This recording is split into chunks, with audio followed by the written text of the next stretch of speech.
Hey YouTubers, this is just a kind of random video, random notes, things I'm thinking about, things I've done. First, this weekend I got out and shot the R8 a bit. I don't shoot 35mm that often, but I decided to use up a roll that I had started with my M2, which I sold by the way, and went out with my new 24mm wide angle. It's an f2.8 lens for the R8. Love this focal length. I have a 25mm for M cameras, which I don't have anymore. I don't have any M cameras. I've got the lenses. I'm holding the lenses back just in case I end up getting another M at some point. Anyway, I like this focal length a lot. It's kind of just short of really wide, and it's really good for street type shooting. So one thing I sort of discovered is I use the camera without a strap, and I carried it around like this, and what I did is I noticed that if you have the shutter cocked, then the wind lever will stay locked at this 90-degree angle, and it's actually fairly comfortable to just hold like this, and then you can shoot, wind, shoot. Yeah, it worked out pretty well. The other thing that I think is totally random, like I said, you gotta love the way the hoods mount on these R lenses. They bayonet on. You slide this thing on here to do it, and then snap, it snaps on. And you pull and bayonet it back off. Really cool. Nice setup. Problem is, if the hood's on, you got no lens cap. So a little bit of a trade-off. When shooting this focal length, one of the nice things about it is zone focusing is very easy, and what zone focusing is sort of picking a range of distance from you to your subject and adjusting your aperture to have the proper depth of field to cover that distance, so you don't really have to think about focusing much. The wider the lens, the deeper your depth of field, so the easier it is to do it. 24mm is pretty wide, and at f5.6 or between 5.6 and 8, I had a pretty good range from about 3 feet to about 10 feet where I would be promised reasonably good focus, so I could just shoot. Downside of a short lens like this is you basically got to get in people's faces.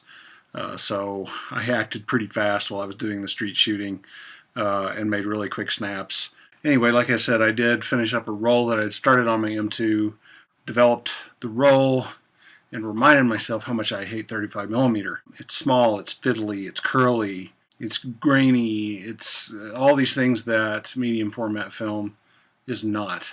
But once you get a reasonable scan, which I had a really hard time doing this weekend, you know, then I'm usually pretty happy with the images. They're slightly more gritty than medium format. So it's just kind of a matter of taste and patience, I guess. On other notes, what else? Check out Nate's video on the wind lever of the Leica M. He took a really cool artsy approach to doing the video. I wish I had about half of his artistic video talent. I don't really have that. Maybe I'll try to develop it. Anyway, enjoy the hell out of that video, so you should check it out. I'm toying with doing a podcast with another YouTuber. We started talking about it. We sort of backed away from it.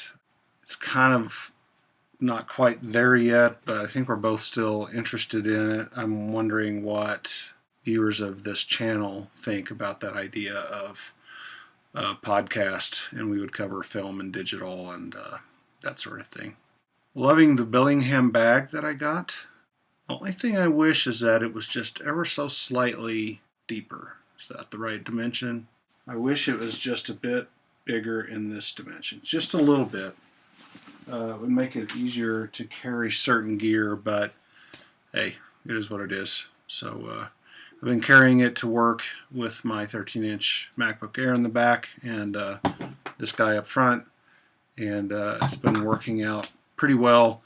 If I wanted to carry this with the motor drive on it, it ain't gonna go. I would have to take the lens off, put a body cap on it, and just put it in without a lens on it. So I'm not really sure how practical it is for a larger SLR. It's really designed for rangefinders and rangefinder-like cameras. So I shouldn't be too disappointed. I think the Think Tank Retro 7 probably is better for holding a larger SLR. I've been toying with getting a DMR back for this. That's the Digital Module R. It's freaking crazy expensive. It's only 10 megapixels, but it's 16-bit color depth and no anti-aliasing filter. The M8, in contrast, had no anti-aliasing filter, but 14-bit color depth, I think, and maybe only 12. So you should get better dynamic range out of the DMR, but it is truly insanely expensive. And though it gets very good results, it is only 10 megapixels. You can only print so large off of a 10 megapixel photo. So kind of a hard choice. Probably won't do it. So that's all I got. Catch you later.